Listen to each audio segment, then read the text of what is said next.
Okay. All right, thanks. So I'm Javed, and I co-founded YouTube, and just wanted to tell you a little bit about my story. But before I begin, I just wanted to thank everyone who organized this BRICChamber event. I've never been to Brazil before.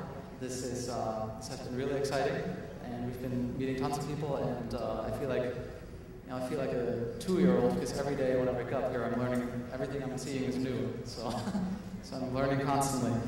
I figured it would be most instructive if I can simply tell you a little bit about how YouTube came about, because I think that might be the most illustrative for you guys to hear. So let me take you back to the beginning of 2005. It was February 2005, and me and 2 friends, Chad Hurley and Steve Chen, the 3 of us, we were trying to come up with ideas for companies. So we had been working together. We were coworkers at PayPal, and on and off we talk about hey, we should start a company. We were all itching to work on our own project, and so we would have these meetings, maybe once every 2 weeks at a restaurant or at my apartment, and we would just throw out completely random ideas, anything that came to mind. And so how did the idea for YouTube come about? So actually, YouTube was just one of several ideas that we were working on at the time. We were considering, one of our other projects was we were going to build a database, an online database for people who are not familiar with database technology, to enable them to build online directories. So, there was a bunch of mundane stuff that we were throwing around. And around this time when we were talking about ideas, some interesting things happened in the world and on the internet. So I don't know if you guys remember, in late 2004, there was the Indian Ocean tsunami. I think it was actually Christmas 2004. And this was interesting because it was the first time that there was an event, a big event, where lots of normal citizens were present to record the tsunami on their cell phones, but there was no press, right? So because the tsunami was unpredictable, of course there was no announcement there's going to be a tsunami at this time, so CNN wasn't there to film this event. But there were a lot of tourists there, and shortly after it happened, the internet was flooded with all these videos of the tsunami, and they were just amazing videos. You could see the flood coming in, and it was just incredible. And so I remember sitting there, Christmas 2004, and I was trying to find these videos. I thought this was just fascinating. And so, I went to Google, searched for Indian tsunami videos, and the experience was not very good from a user perspective, because I might find a few websites that had these videos, but then they were in different video formats. And so I might not be able to play the videos. Also, the websites, they would run out of bandwidth, right? Because everyone would go to the same site to download this video, and then the website would get shut down. So there was really no good way to get access to these videos. And then also, around the same time, there was the Janet Jackson incident during the Super Bowl. So this was a big thing in the U.S. Probably wouldn't be a big thing in Brazil, but so during a concert, Janet Jackson exposed part of her body, and this was a huge thing in the U.S. Everyone was trying to find this video, because if you hadn't watched TV, then your friends were saying, "Oh my God, you have to see this," right? So same problem there. There was just no good way to find that video. So during this time, late 2004, early 2005, there's a number of interesting trends that converged. One is that these digital video cameras, for the first time, were becoming popular. So prior to 2005, if you bought a digital camera, it was mostly just for taking pictures. But after 2005, there was now an option to also record videos. And initially, people were not comfortable with that, because I remember some friends of mine would come back from vacation, and they would tell me that they accidentally took some videos because the switch was on the video mode, and they had actually intended to take pictures. So people didn't really get comfortable with that concept, but it was starting to happen. The other big trend at that time was that broadband was, for the first time, becoming available in the home. Right? Without a broadband internet connection, video is pretty much impossible. So that was starting to happen, and it was starting to happen around that time. And the other factor that was interesting to me is that Flash, the Flash technology in the browser, was now able to play videos in the browser. That too was a new development. So Adobe had developed new video compression technology to enable the streaming of videos. So you have these three factors that came together. People were making digital videos. You had broadband in the home, and then the Flash video player was being released in all these browsers. So this was very interesting, right? Because it all happened at the same time, and all of those components were very important for enabling a video site such as YouTube. So if we look at the Flash video player, now it's true that there were ways to play videos before the Flash video came along using QuickTime or Windows Media Player. But the problem with those technologies was that there were too many video formats. So, there were all these different ways to encode videos, and just because you had the player didn't mean that you could actually play the video. So oftentimes you'd come across a video, Windows Media Player or QuickTime would start loading, and then it would say, you have the wrong video codec. So it was a very frustrating experience. And so my two friends and I, we discussed these trends, and we really came to the conclusion that video is, we were like, wow, I think video is really going to happen on the internet. So we had identified the market, right? And so when you do a startup, I think the most important factor in determining your success is the market that you pick, because it doesn't matter if you have a brilliant product in a small market, right? It's actually better to have a mediocre product in a huge market that's growing, because then you'll be able to ride that wave of growth. So we said, okay, we're going to do video online, but we weren't sure, what exactly are we going to do? Okay, video online, but what does this look like, right? We didn't know exactly what the product would be, and so the idea we had was pretty silly. We said, well, let's start a dating site. That was the initial idea for YouTube. It was a dating site based on videos. So we said, wouldn't it be great if we made a dating site where everyone could upload videos of themselves, and then you could be like, wow, that person, whatever, looks great, or seems like great, so then, I'll send a message or whatever.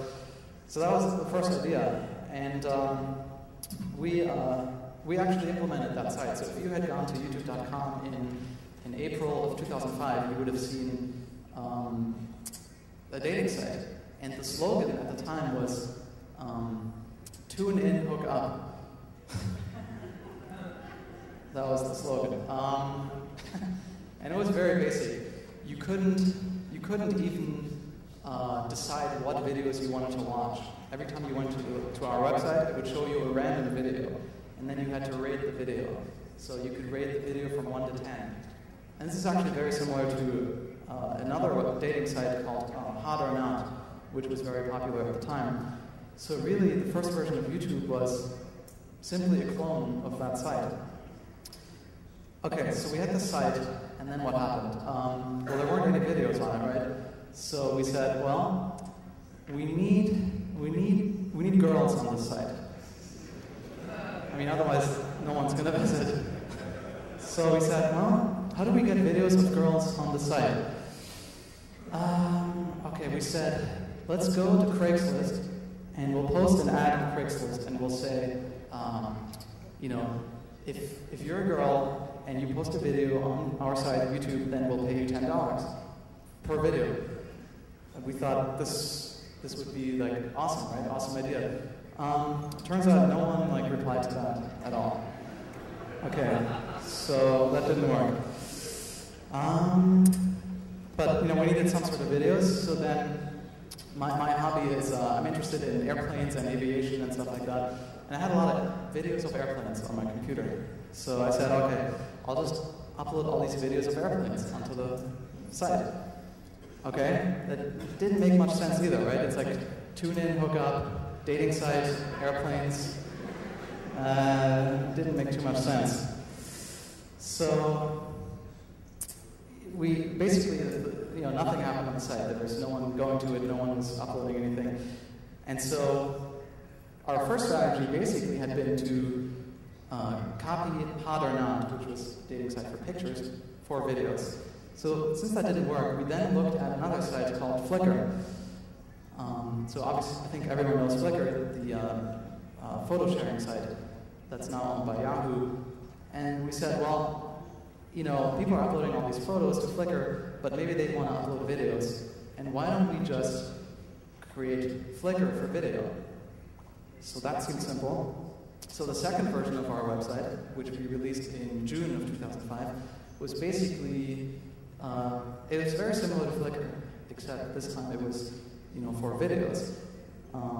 So you can see that we borrowed some concepts, right? Like initially it was Hot or Not for video, then it was Flickr for video. And this worked a lot better because people understood that, this is a site where you can upload any video. It's not restricted by, a certain category or anything like that. And, people slowly started, basically uploading these videos. And there were videos of everything, like people's vacations, videos of themselves, their pets, or whatever. And it really, I think we really hit a sweet spot with that site at that point because it was very obvious what we were trying to do. We were solving a really big problem that people had with the videos up until that point. Because there was really no good way to share videos. You couldn't email them, they were too big. If you had a 30 megabyte video, there's just no way you could email it. There are too many video formats. Even if you had the right video player, again, the encoding method might have been different. And finally, there was no place to find videos.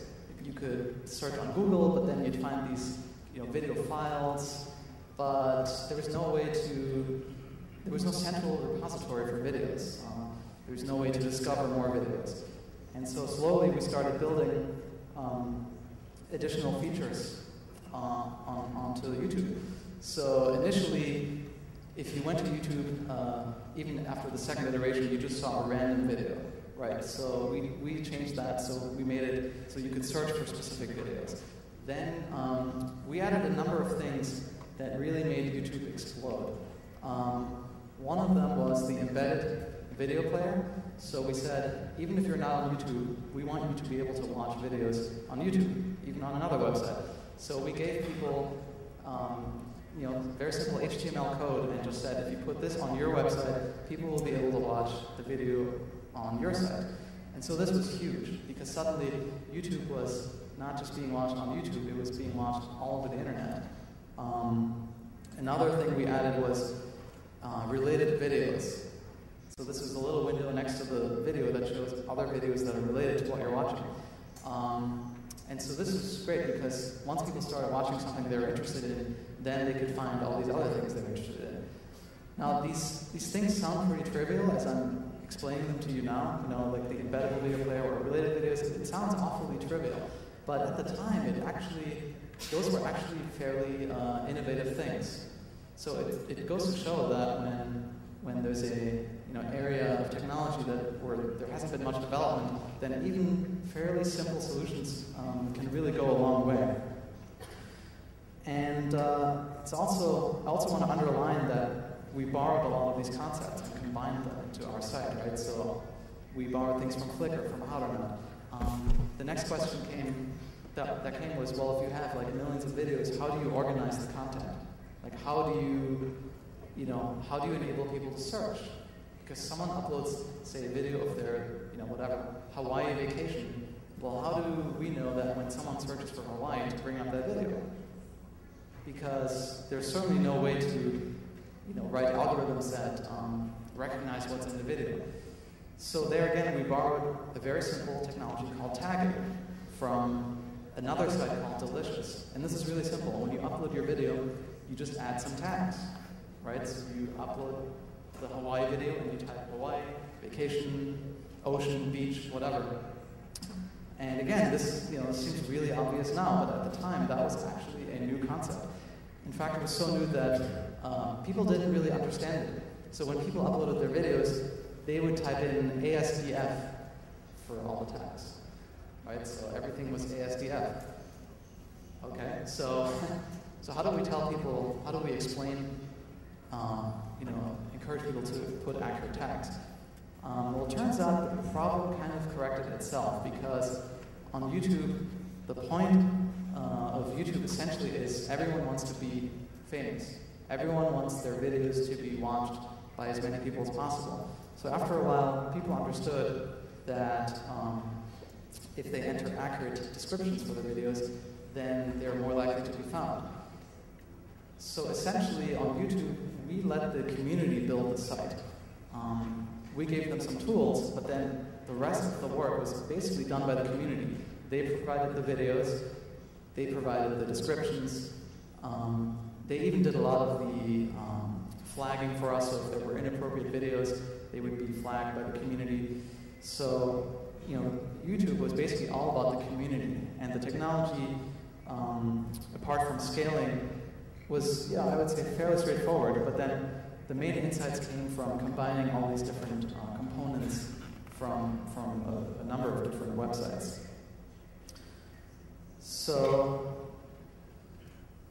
the growth was really starting to pick up around late summer 2005, and up to this point we had been self-financed, and the costs were quite low initially. We were paying a couple $100 a month, maybe on some rented servers.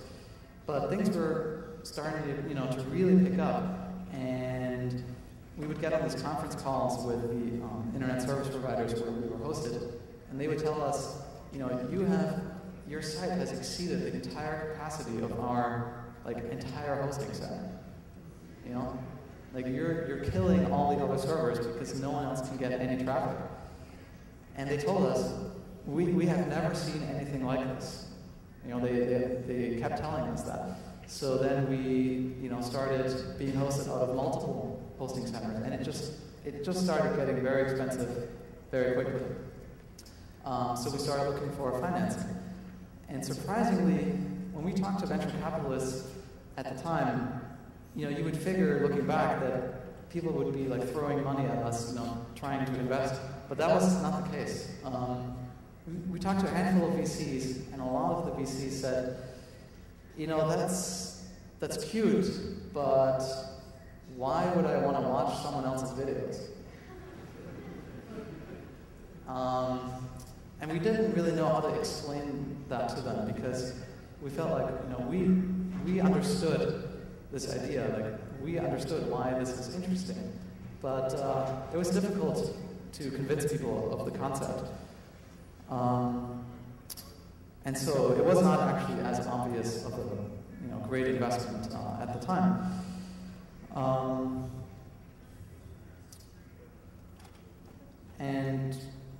So what would happen in terms of the growth is that every now and then, let's say every couple of weeks, there would be this one video that someone would upload that would just explode, right? So it was definitely a power law distribution where there would be a couple of videos that would just get so much traffic, and then most of the other videos, would just get a few views.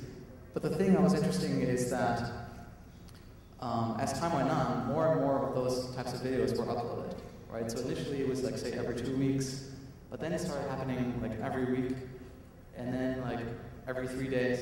And pretty much it was every day, and then there were multiple of such videos every day.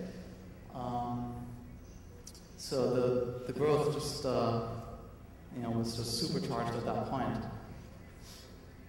And the other thing I wanted to mention also is there was actually a lot of competition out there in the video hosting space. In fact, before YouTube launched, there were already a number of video hosting sites out there. That did not discourage us, however, from developing YouTube, because those sites were all lacking something. In many cases, they were using, say, Windows Media Player or QuickTime Player, which again had all those compatibility issues. and we knew we were going to fix that by using Flash. One thing that was interesting is that before we launched YouTube, Google Video actually released their site, right? So here we are sitting in the garage. You know, we're about 2 weeks away from launching YouTube for the first time, and then Google Video announces, you know, Google Video. And so we had a lot of discussions about this, and initially we were really freaked out, you know? We said, well, Google has launched this thing, so they're gonna kill us. Like, why are we even bothering, you know, with this YouTube thing? But the thing is that it was actually a good thing. We realized that it was actually really good that Google Video launched before us. And the reason is that Google Video gave credibility to the video space online. Before Google Video launched, people were telling us that video on the internet is impossible. You know, how can you possibly pay for the bandwidth? It's going to be so expensive, right? It's impossible. So when Google Video launched, we could tell investors and our friends, like, look, they're doing this, so it must be possible, right? Another area where we had an advantage for Google Video was that we were able to take much more risk than Google Video. So Google Video, they were hosting TV shows, right? You could upload your own video clips to Google Video, but there was a 2-week review process before they would post your video. So this didn't really appeal to people, right? You want instant gratification. On YouTube, you upload the video, and 2 minutes later, it's posted on the site. Now, of course, you know, one thing that came up right away was the copyright issues, because if you can upload any video clip, what prevents people from uploading all sorts of, you know, stolen movies, etc. So, you know, we didn't want people to do that. We did not want to be associated with copyrighted content. But the thing is, we could take that risk temporarily. We didn't have anything to lose. Google Video had a brand to protect.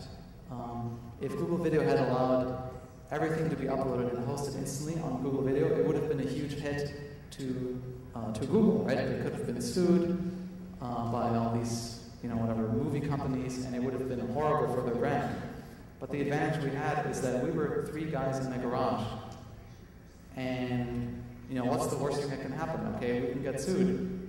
Okay, we don't have any money. I mean, what are they going to do, right? I guess we can shut down the site. Worst case scenario.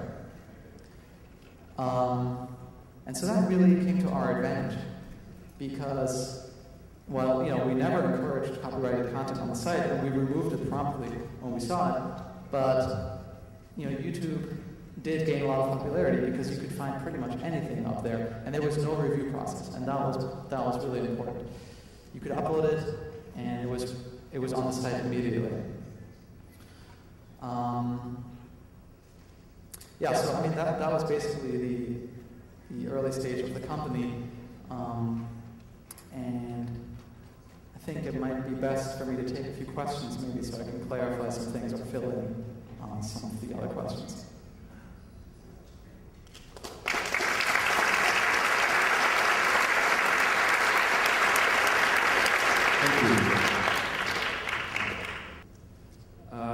A gente já recebeu aqui pelo Twitter uma pergunta relacionada à concorrência.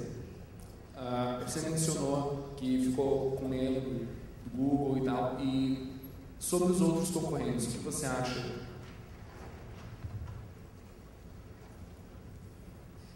Yeah, I mean, there were a number of other competitors already out there. I think the main difference between us and them was that we were much more open. We were much more flexible. You could upload any video. We didn't review the videos. We had more social interaction associated with the videos. You could share the videos. You could comment on them.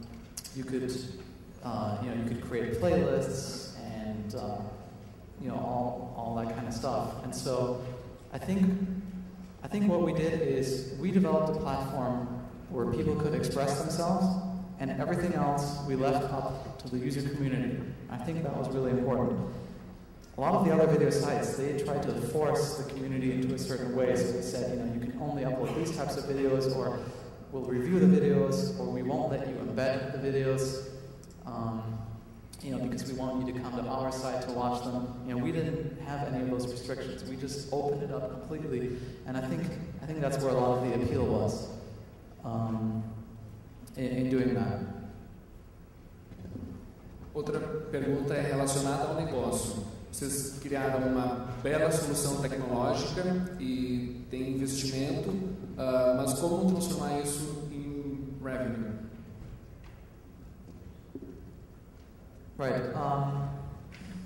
So this is pretty interesting. When we sat in the garage in 2005, and we came up with this idea, the first question was, how much is it going to cost to host all these videos? I mean, this is going to be so expensive, right? And so we literally did like a back of the napkin calculation, right? We just wrote out some numbers on the napkin, very rough numbers. Like we said, okay, if we host the videos, let's assume average size 10 megabytes. Okay, let's assume average cost, per megabit per second or whatever is, this type of hosting cost. Let's assume the servers are going to cost, $100 per month per 500 megabytes of storage, right? So we made all these assumptions and came up with some number, and it was something like, okay, assuming all these variables, the cost of serving one video is like 0.01 cent. And that's what we told the venture capitalists. We said, look, we've got it figured out, here's the calculation, this is the cost per video. If you put an ad on there, you can make slightly more than 0.01 cent. Therefore, we think we can be profitable. We presented those numbers to one of the venture capitalists, and then when we got home, we looked at the calculation and realized, oh my God, like these numbers are completely off. We missed like 3 zeros. And we we emailed them and we said, oh, we apologize. Actually, it's like, 1 cent per video. So it was off by a magnitude of 1,000 or something. But the bottom line is that it was really impossible to really accurately determine how much is one video going to cost. And the number of variables in that calculation are it's too many, and it's just unknown. So really, we were going by gut instinct, and we said, well, if a video is, let's say 10 megabytes, 10 megabytes is not that much more than 2 megabytes, and pictures on Flickr are 2 megabytes, right? Like one picture. So, our videos are not that much bigger, but we think we have a more compelling user experience. If someone's watching a video on YouTube, that's far more entertaining than looking at one picture, right? And so the value of that is just so much higher. If we stick an ad on there or whatever, that's got to be worth so much more. So it was really just kind of gut instinct. So after a while, we just kind of threw away the numbers, and we were just like, we have no idea how much this is really going to cost. Let's just, pay for it as we go along, raise some money, and then, try to optimize it so we're not wasting money. But just, based on these other sites, we were like, well, we think it can probably be profitable. There were other video sites out there, Google Video was out there, and so it was just more kind of gut instinct, I would say. And so that's one of those cases where I think that's really useful to not get lost in the details or write extensive business plans. We just figured that what we were building is so compelling and so new and different that the value offered by that would eventually be obvious. And though it took some time to get to break even or profitability, it eventually did happen. Qual a importância de bom nome, de bom branding, quando você ainda está numa fase bastante inicial e quer conquistar, ao mesmo tempo, usuários e, especialmente, investimentos? The name, I don't think is terribly important. I think it needs to be something that's memorable, needs to be reasonably short, and it needs to have some sort of meaning. So with YouTube, we actually, when we came up with names, that was pretty much the first name we came up with. We didn't do a lot of, searching for names or anything like that. It was just like YouTube. And it kind of made sense because the slogan was broadcast yourself. So it was very clear, this is a site for broadcasting videos about yourself or videos that you made, and YouTube. It just kind of really clicked, and so I think I wouldn't spend too much time on the name. I think it's something that clicks and that works is fine. And my experience actually has been that I think it's better to stay away from really generic names. Like, can you imagine if Google had been search.com or Amazon was books.com? I feel like it wouldn't have really worked that well. So something catchy and unique I think is a little bit better. O YouTube é um dos melhores exemplos de fazer pivô. Vocês usaram Customer Development conscientemente? Aware of doing what? Customer Development, Lean Startup methodology.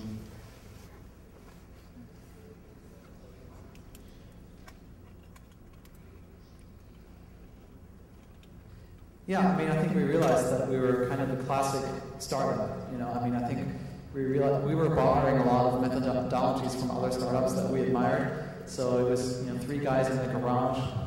We were, just developing this product as we went along. We were changing it every day. We didn't really know the specifics of how much was this going to cost. We didn't know what was going to be the winning product. We just tested out many different concepts until we found something that people liked. So I think you're right in terms of how the question was asked, that this was like a very classic, kind of like startup in that sense. Moving very fast.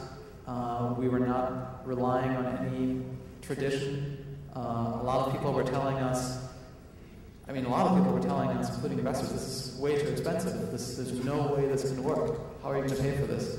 We kind of ignored those people. A lot of other people said, I don't understand, why would I want to look at random videos? So I think we were just really convinced that we were building something that was inherently useful, and we just went with it.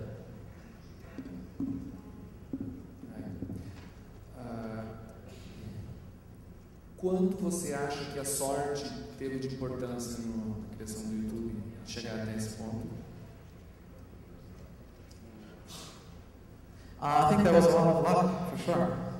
But the thing I always tell people is that you need luck for everything in life, right? The fact that you'll be alive 1 second from now is pure luck, right? The fact that you're crossing the street without getting hit is, partly luck, right? So, the thing that came together for YouTube is that there are a lot of lucky circumstances that all came together, right? Broadband at the home, the right video, flash technology, people actually making videos for the first time in history. Everyone's making videos.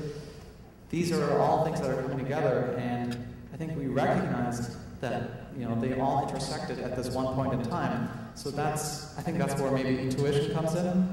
We understood that this is an opportunity to build a product that takes advantage of all of those things happening at the same time.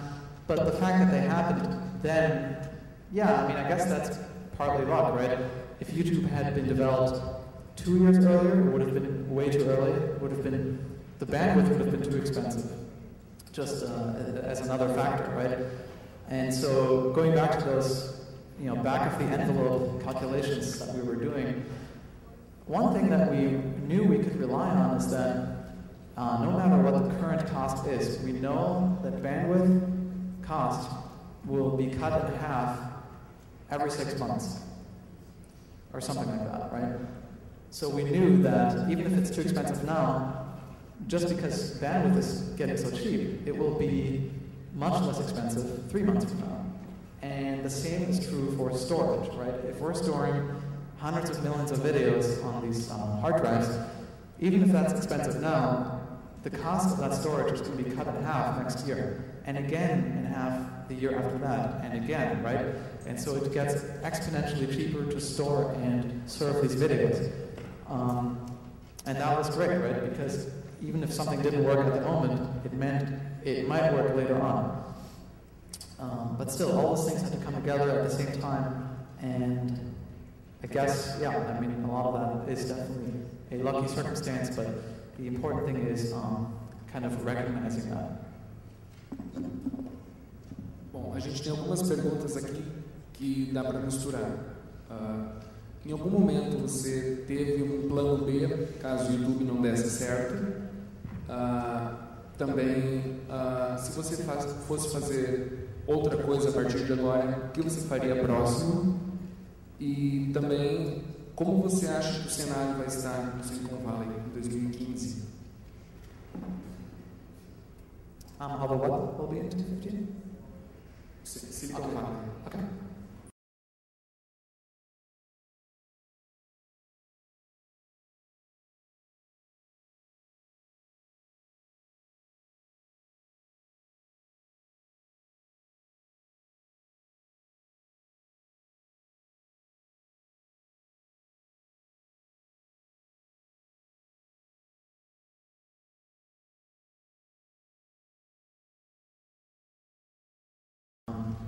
Until it fails, until it either fails or succeeds.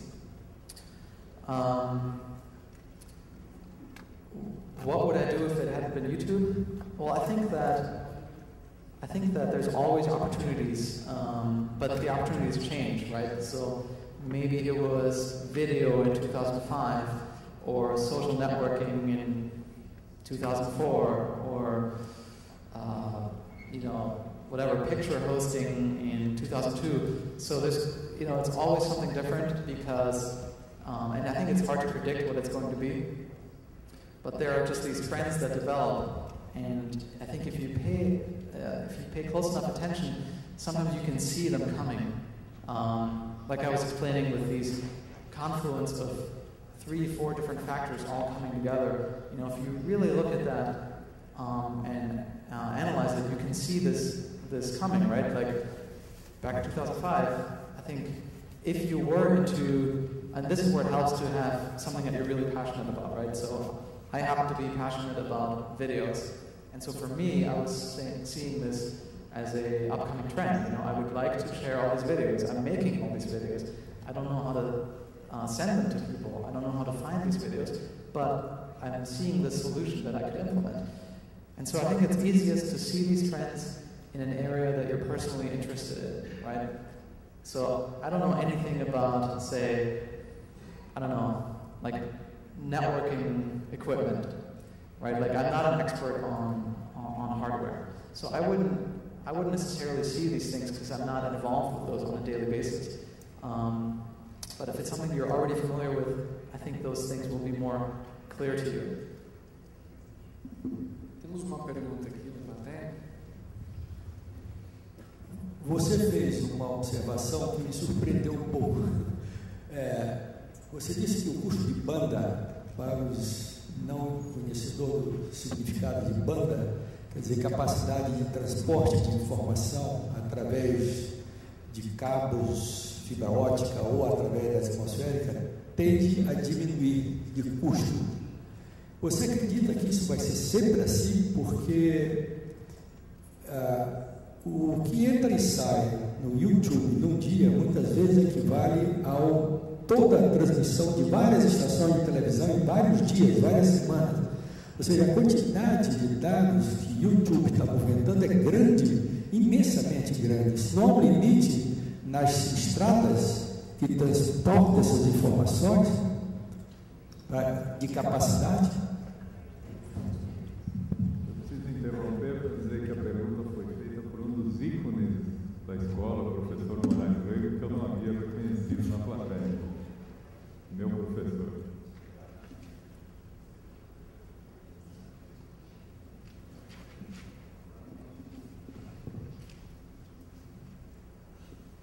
Yeah, regarding the question about the bandwidth, I mean, yeah, I think that trend will continue. There will be more and more demand for more and more bandwidth, and the bandwidth providers, they want to keep making profit, so they will keep increasing capacity. They will keep producing new technology, and that's that's kind of the market environment that we know. That all these things eventually get commoditized. And so basically, I think you can assume that the cost of bandwidth, in the long run, will basically go, to zero, right? Like, you will have higher and higher definition video, more and more capacity, and per capacity, it will become cheaper and cheaper. Yeah.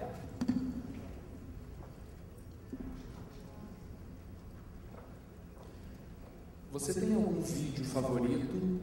Você vai postar algum vídeo sobre São Paulo, Brasil? E o que você vai fazer depois do YouTube?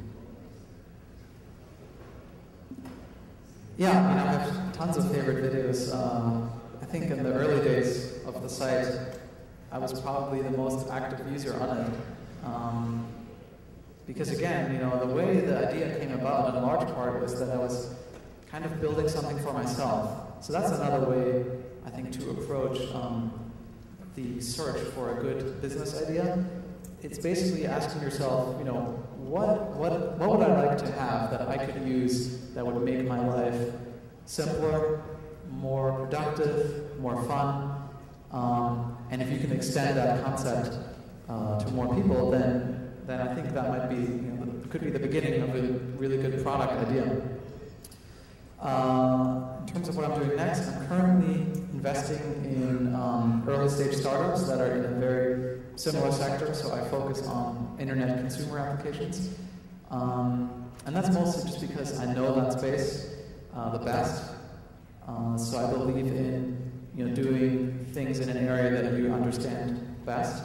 But I also think that I will probably start another company as well.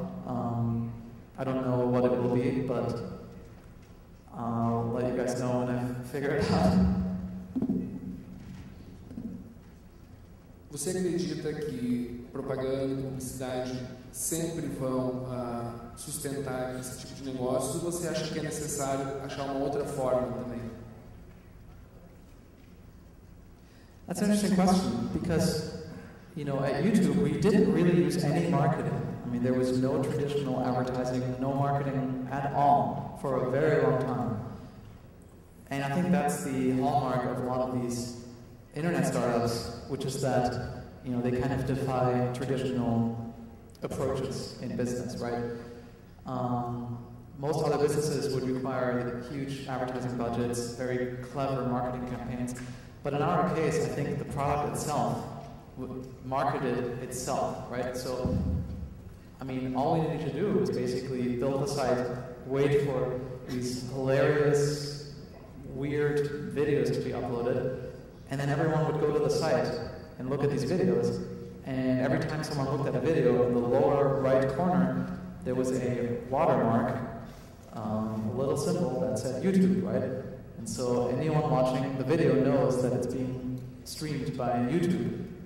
And so every impression of a video was its own marketing. And so one of the things I've kind of concluded is that marketing, in many ways, I think kind of boils down to common sense. So I think that with a lot of these new businesses, there's kind of no need for traditional marketing approaches. I think you need a very different approach where marketing is entirely based on the product itself. The product is marketing itself. The product is marketing itself because it's useful.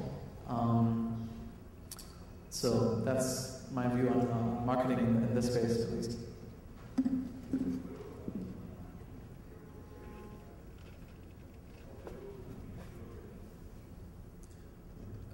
Na verdade, o pessoal gostaria de saber mais um pouco sobre publicidade e propaganda enquanto fonte de receita, não para divulgar o próprio negócio.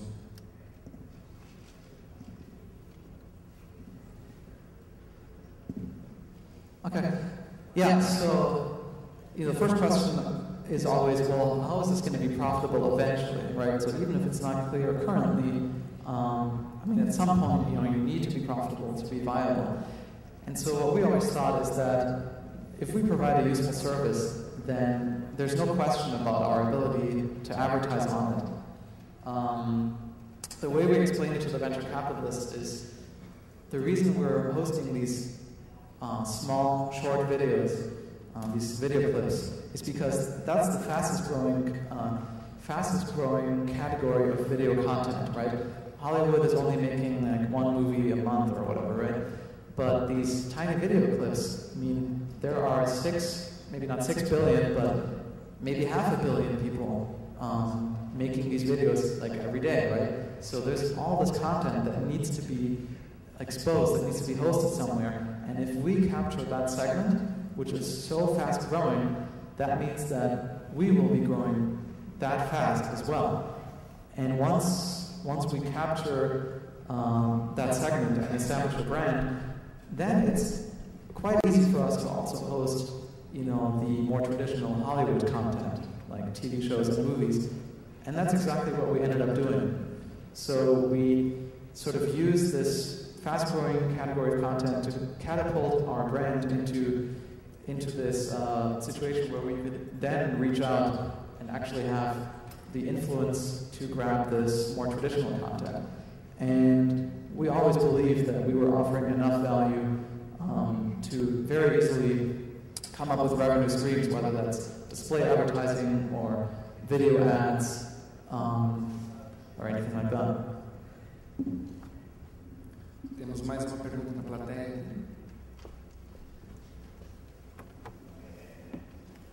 De fato, o YouTube é uma exceção e nós sabemos que não podemos tomar uma exceção como regra, né? Então, para empresas que estão iniciando uma nova startup, né, um novo negócio na internet, como que uma sugestão de como que você poderia nos dar de pesquisar o mercado, testar a demanda, antes de simplesmente sair lançando uma ideia e, na pura sorte, para ver se vai ter um retorno? I would definitely recommend doing something in an area that you're knowledgeable about, where you feel you're more knowledgeable than most other people. Initially, when we raised money for YouTube, a lot of the VCs told us that we need to find experts who can tell us what to do now, right? Because they said, well, this is great, but it's not clear where you go from here, so why don't you find some experts and talk to them, right? But then we realized, well, who are the experts? Because if these experts existed, then they would have done this, right? I mean, they would have developed the site, but no one has. And therefore, there are no experts, and we are the experts. Even though, we were completely new to that, to most of the technology as well. We didn't really know much about the actual video technology, the encoding technology. We just kind of, taught ourselves that on the fly. But we were very knowledgeable about the space. We were intimately familiar with online communities, media sharing, and just the kind of pop culture on the internet. So we thought, well, we really know this because this is what we do, right? Like, we sit around and waste our time looking at videos all the time, so we know how this works. So I would encourage you to kind of rely on your own experience in using other products and just being in that space.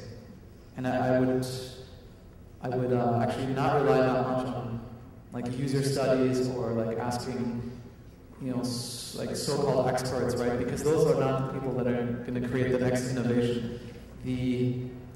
What I always like to say is that the people who are going to create the next big thing are not people who are speaking at conferences. It's kind of funny that I'm saying that right now, but they're not people who are speaking at conferences. They're, probably the next big innovation is coming from 3 people you've never heard of working in some garage somewhere, right? And so that could be you. I mean, because those people are the ones that are going to do really groundbreaking stuff that no one else has thought of, or that everyone else said, like, that's impossible. We're not even going to go there. But if you have nothing to lose and you're willing to try a lot of things, then pretty much anything is possible. Bem,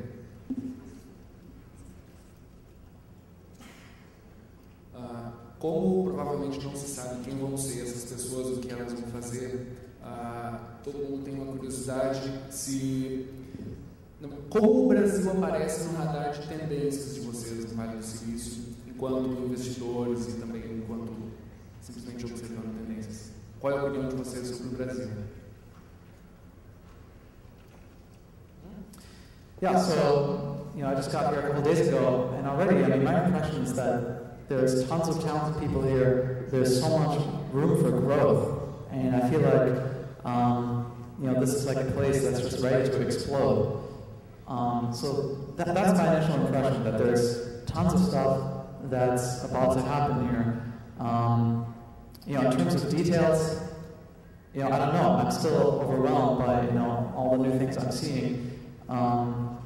But I would say, it really doesn't matter kind of what place you're in. I think there's opportunities everywhere, whether you're in Silicon Valley, whether you're in Brazil, or anywhere else, because if you look at what these successful entrepreneurs are doing, if you really look at it, none of it is really that kind of absolutely amazing, right? Like it's impressive, but if you really boil it down to the details, it's all about mindset, right? Like, say, YouTube just being one example of many, what was done at YouTube or Facebook or whatever sector you're interested in, this is not something that can only be done in Silicon Valley, right? Like, all the technologies we used, everything we taught ourselves, we didn't know very much about that stuff. Like, we basically just read books about video encoding, about Python programming, Apache web servers. So we could have been anywhere and still have done the same stuff, right? The difference is, so the question is, why does so much innovation happen in Silicon Valley? And I think it's mostly a kind of mindset that gets created by everyone else in that area having the same mindset. So you see someone doing these things, and you say to yourself, well, if they can do that, I can do that too, because, these are just other people. They're not like, superhuman or whatever, super brilliant, right? Like, they're just people. So the same thing is true, here or anywhere else.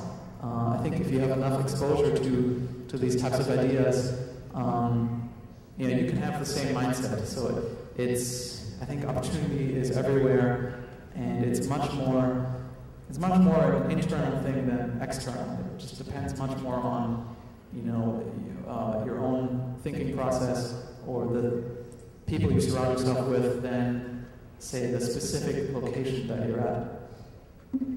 Ok, temos ainda uma pergunta aqui na plateia.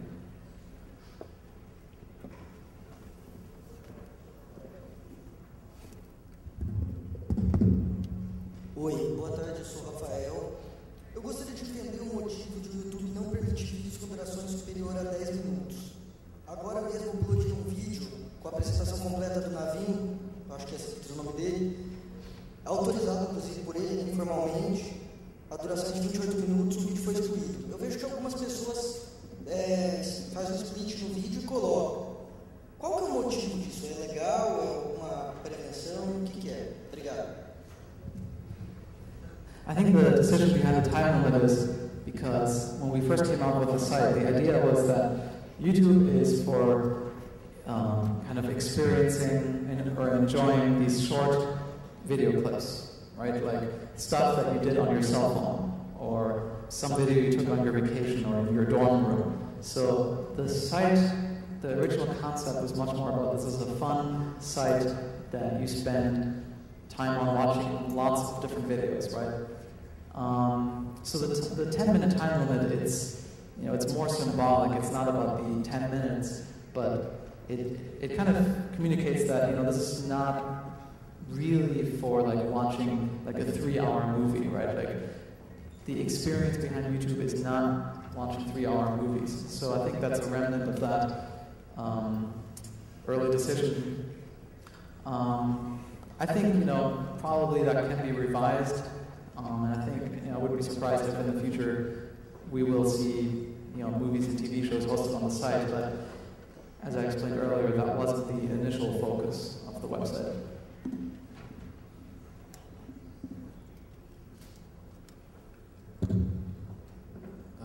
Bem, com certeza está muito interessante essa tarde, essa conversa, mas infelizmente os eventos físicos presenciais encerram em algum momento e eu gostaria de convidar aqui o Correio para falar alguma coisa para a gente.